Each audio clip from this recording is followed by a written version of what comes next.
Satu. Bismillahirrahmanirrahim. Assalamualaikum warahmatullahi wabarakatuh.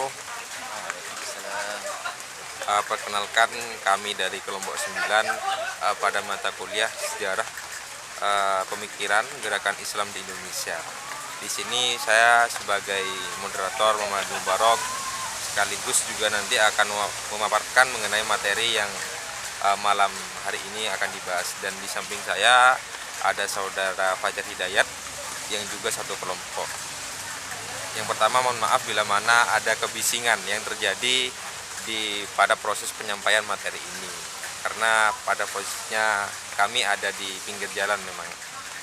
Itu. Dan yang kedua, mohon maaf bila mana ada penyampaian yang keliru dan juga melompat-lompat. Materi pada yang akan kami presentasikan, kami diskusikan adalah persoalan relasi Islam dan keindonesiaan dalam kurung ide-ide pribumi Islam dan Islam Nusantara yang dibawa oleh Abdurrahman Wahid. Nah, pertama ketika kita membicarakan persoalan pemikiran, maka perlu kiranya untuk kita membahas mengenai biografi perjalanan hidup dari sosok pemikir, karena agar nantinya akan kita ketahui keselarasan di antara perspektifnya dalam menilai suatu pembahasan dengan proses pengalamannya selama hidup. Nah, mungkin poin itu akan dijelaskan oleh saudara saya mengenai biografi dari Abdurrahman Wahid. Waktu dan tempat, monggo Mas Fajar. Bismillahirrahmanirrahim. Nama saya Fajar Hidayat, NIM U2018-1089. Di sini saya akan menjelaskan tentang biografi Abdurrahman Wahid, atau bisa disebut juga dengan Gus Dur. Abdurrahman Wahid adalah seorang tokoh fenomenal yang memiliki gaya unik dan khas. Pemikiran dan sepak terjang semasa hidupnya seringkali menimbulkan kontroversi. Abdurrahman Wahid atau akrab dengan nama panggilan Gus Dur, Gus adalah nama kehormatan yang diberikan kepada putra kiai yang bermakna emas. Nusantari mengatakan bahwa Gus merupakan sebuah kependekan dari orang bagus atau yang berakhlak mulia. Abdurrahman Wahid lahir dengan nama Abdurrahman Ad-Dakhil pada tanggal 4 Agustus 1940 di Den Anyar, Jombang. Anak pertama dari 6 bersaudara. Ayahnya bernama Kiai Haji Abdul Wahid Hasim, adalah putra Kiai Haji Hasim As'ari, pendiri Pondok Pesantren Tebu Ireng, Jombang, dan pendiri Jamiah Nahdlatul Ulama, organisasi terbesar di Indonesia maupun bisa dianggap dengan organisasi terbesar di dunia, melalui jumlah anggota lebih sedikitnya 40 juta orang. Pada usia 13 tahun, Abdurrahman Wahid harus sudah kehilangan ayahnya dan hidup sebagai anak yatim. Wahid Hasim, ayahanda Gus Dur, meninggal dunia pada usia 38 tahun karena kecelakaan kendaraan. Pada saat itu, Abdurrahman Wahid sedang melakukan perjalanan menggunakan kendaraan bersama ayahnya. Ia berada di depan dan ayahnya berada di belakang. Ketika mobil terbalik, ayahnya terlempar keluar dan luka parah, sehingga sehari kemudian meninggal dunia. Ayah Gus Dur, Kiai Haji Abdul Wahid, pernah menjadi Menteri Agama pertama, serta aktif dalam Panitia 9 yang merumuskan Piagam Jakarta. Baik dari keturunan ayah maupun ibu, Gus Dur menempati strata sosial yang tinggi dalam masyarakat Indonesia. Gus Dur cucu dari 2 ulama terkemuka NU dan tokoh besar bangsa Indonesia, dan secara genetik Gus Dur masih keturunan darah biru. Gus Dur adalah Ibu Gus Dur adalah Nyai Solehah, adalah putri dari pendiri pesantren Den Anyar, Jombang. Kakek dari pihak ibunya ini juga merupakan tokoh NU, menjadi Rais Am PBNU setelah Kiai Haji Abdul Wahid Hasbullah. Dengan demikian, Gus Dur merupakan cucu dari 2 ulama NU sekaligus dan 2 tokoh nasional bangsa Indonesia.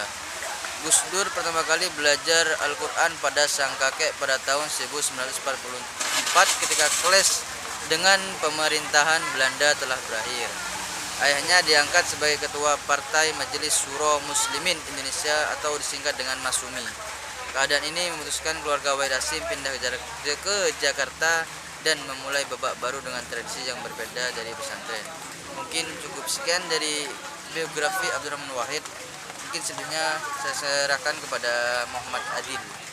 Ya, begitulah kawan-kawan ya mengenai proses perjalanan hidup dan juga track record keluarga dari Kiai Haji Abdurrahman Wahid. Bahwasannya sedari kecil Gus Dur, atau bisa kita sebut Gus Dur ya, memiliki perjalanan hidup yang sangat luar biasa. Pertama karena sokongan dari keluarganya, yang kedua memang dari bakat dan karakter dari Gus Dur itu sendiri. Sesuai dengan proses perjalanannya, bahwasanya tadi sudah disampaikan kondisi-kondisi berat yang terjadi pada Gus Dur. Nah, begitulah kondisi berat untuk orang hebat yang pada akhirnya siapa yang tidak mengenal Gus Dur, bahwa Gus Dur adalah seorang pemikir, sosok pemerhati kemanusiaan, dan sosok yang sangat menyukai ataupun punya semangat pembaruan entah dalam tubuh bangsa ataupun agama. Dan di sini kami lebih mengkhususkan pada persoalan pemikiran dari Islam pribumi Gus Dur, yang mana pernah digaungkan oleh Gus Dur pada tahun 1980-an. Sorry kawan-kawan ya. Nah, semenjak itu Islam pribumi menjadi perdebatan menarik dalam lingkungan para intelektual. Mengapa demikian?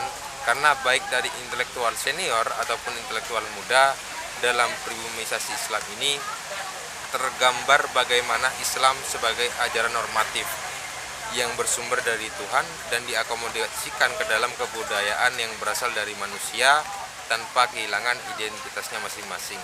Artinya ada proses yang namanya akulturasi dari kedua hal tersebut, bahwa Islam tidak boleh dibenturkan dengan budaya, karena seperti yang kita ketahui bahwa Islam adalah ajaran yang itu bisa sinkron ataupun selaras dengan perkembangan zaman itu sendiri, dan itu pun sering ditegaskan pada suatu kajian apapun itu, bahwa Islam tidak akan pernah ketinggalan zaman yang pertama, dan Islam pun juga bisa menyesuaikan dengan budaya-budaya yang ada.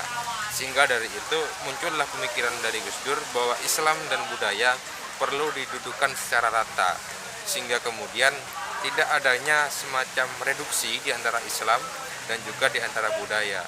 Bahwasanya dipertemukan di antara dua hal ini untuk kemudian mempertegas adanya Islam di Nusantara itu sendiri. Nah, yang kedua, untuk kemudian menghindarkan upaya-upaya perlawanan dari kekuatan budaya, karena narasi yang dibangun sedari dulu bahwasanya budaya memiliki karakter tersendiri, sedangkan Islam pun juga memiliki budaya tersendiri yang datangnya dari Arab. Nah, disinilah kemudian solusi yang diberikan oleh Gus Dur untuk menengahi persoalan-persoalan konflik yang ada khususnya di Nusantara. Jadi ada beberapa hal dari Islam, dari pribumisasi Islam ini. Yang pertama adalah kontekstual, bahwasanya Islam dihadirkan untuk menyelesaikan ataupun menyesuaikan dengan konteks yang ada, yang berkembang di tempat Islam itu hidup. Yang kedua adalah Islam progresif. Nah, Islam progresif ini adalah suatu keyakinan ataupun suatu semangat untuk kemudian mengantarkan Islam kepada kemajuan.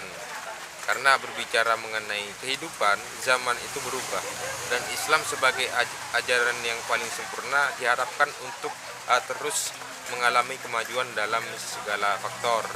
Jadi seperti itu. Yang ketiga juga ada Islam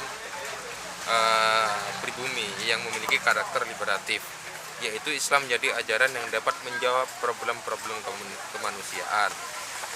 Mungkin itu dari saya. Mungkin ada tambahan dari Mas Fajar sendiri mengenai Islam Nusantara. Mohon maaf terputus karena ada kendala-kendala teknis. Mungkin bisa dilanjut. Baik, di sini saya akan menjelaskan tentang Islam Nusantara. Islam Nusantara ini tidak jauh dari tadi Islam pribumi yang dijelaskan oleh Mas Adil. Sekarang saya akan menjelaskan tentang Islam Nusantara. Dalam perkembangannya, Gus Dur memiliki dua macam pemikiran tentang Islam Nusantara. Yang pertama deskriptif, yang kedua adalah preskriptif. Yang pertama, Pertama, deskriptif model pemikiran ini bersifat menggambarkan fakta Islam di Nusantara beserta karakter kulturalnya. Dalam model ini, Gus Dur bersifat bebas nilai dan hanya ingin mendeskripsikan kemajemukan Islam di Nusantara.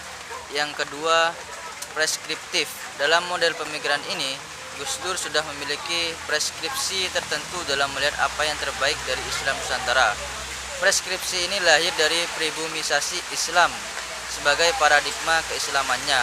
Oleh karena itu, Gus Dur telah menempatkan pribumisasi Islam yang merupakan mekanisme alkulturasi Islam dan budaya Nusantara sebagai paradigma keislaman yang menentukan idealitas keislaman di Nusantara dan di Indonesia. Oleh karenanya, paradigma pribumisasi Islam kemudian melahirkan corak ideal Islam Nusantaranya yang unik karena memiliki sistem nilai dan pola budayanya sendiri. Mungkin cukup sekian dari kami. Kurang lebihnya mohon maaf. Wassalamualaikum warahmatullahi wabarakatuh. Wassalamualaikum warahmatullahi wabarakatuh.